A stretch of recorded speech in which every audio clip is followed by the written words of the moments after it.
رضیہ سلطان برصغیر ہند و پاک کی پہلی خاتون حکمراں تھیں۔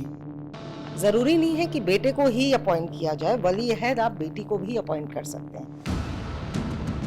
میں سمجھتا ہوں کہ رضیہ سلطان پہلی فیمنسٹ ہے۔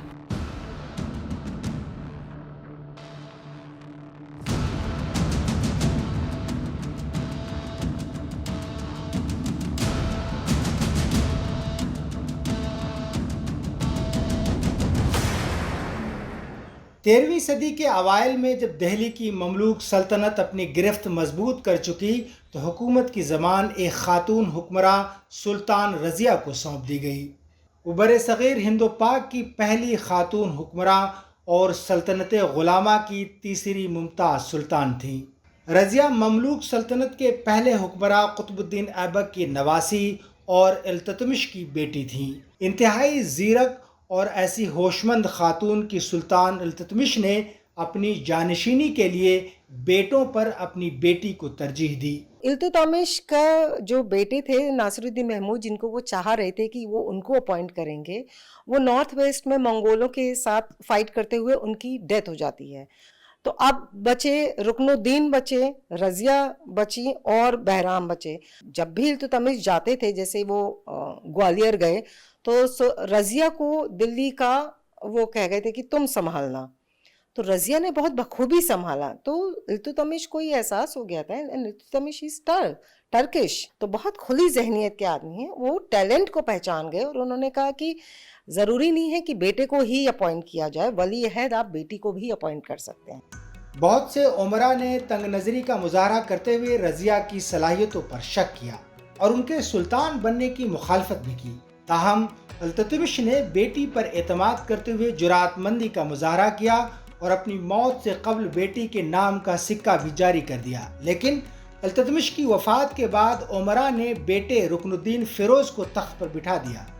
رضیہ نے اس ناانصافی کا کامیابی سے مقابلہ کیا اور عوام میں مقبولیت حاصل کی۔ امیروں نے یہ بول دیا جو ترکان چہلگانی تھے کہ نہیں رکن الدین فیروز کو کرا گیا، تو رضیہ نے کھلے عام چیلنج کرا کہ میرے فادر نے مجھے قابل سمجھا اور مجھے ولی عہد اپوائنٹ کرا تھا، میں دلی کی جنتا سے اپیل کرتی ہوں کہ وہ مجھے حکمران بنائے، اور اگر میں ان کی اس پہ کھری نہیں اتری تو وہ میرا سر قلم کر دیں۔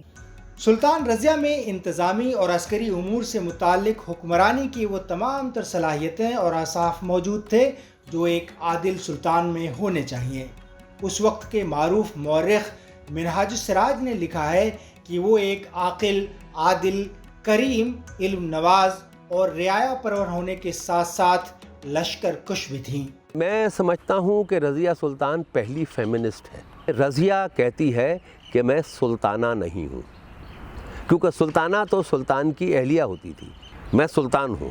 اور پھر اس نے اپنا نام رکھا رضیہ سلطان، اور اس نے حکومت کی، اور اس 4 سال میں کئی جنگیں ہوئیں، ان جنگوں کی اس نے لیڈ کیا، گھوڑے پہ بیٹھ کے، اور اپنی فوج کی اگوائی کرتی تھی۔ تو وہ میں سمجھتا ہوں اپنے آپ میں ایک بہت بڑی چیز تھی۔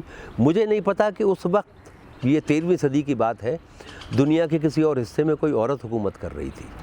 سلطان رضیہ کا تعلق بھی ترکوں کی سلجوق نسل سے تھا اور دیگر مسلم شہزادیوں کی طرح جنگی تربیت کے ساتھ ساتھ وہ انتظامی امور کی تربیت سے بھی آراستہ تھیں۔ سیاسی سطح پر اپنے بھائی رکن الدین فیروز کو شکست دینے کے بعد رضیہ نے جمہوری طرز حکمرانی کی بنا ڈالنے کی کوشش کی اور مخالفین کا ثابت قدمی سے مقابلہ کیا۔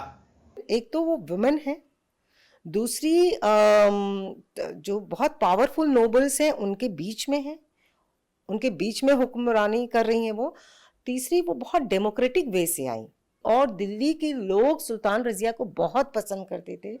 عہد وسطیٰ کی دہلی سلطنت کے ممتاز حکمرانوں میں رضیہ سلطان کا بھی شمار ہوتا ہے، جو ہندوستان کی ایک زبردست خاتون حکمراں تھیں۔ دہلی کے اس گنجان اور تنگ گلیوں والے علاقے بلبلی خانہ میں ان کی آخری آرام گاہ موجود ہے، جسے اب کوئی پوچھنے والا بھی نہیں۔ 13ویں صدی عیسوی میں رضیہ سلطان نے تقریباً 4 برس تک دلی کے تخت پہ حکمرانی کی، اور ان 4 برس کے دوران جس طرح انہوں نے حکمرانی کی وہ اس بات کا عکاس ہے کہ وہ ایک بہترین ایڈمنسٹریٹر تھیں۔ کیمرامین رؤف فدا کے ساتھ صلاح الدین زین، DW نیوز، دہلی۔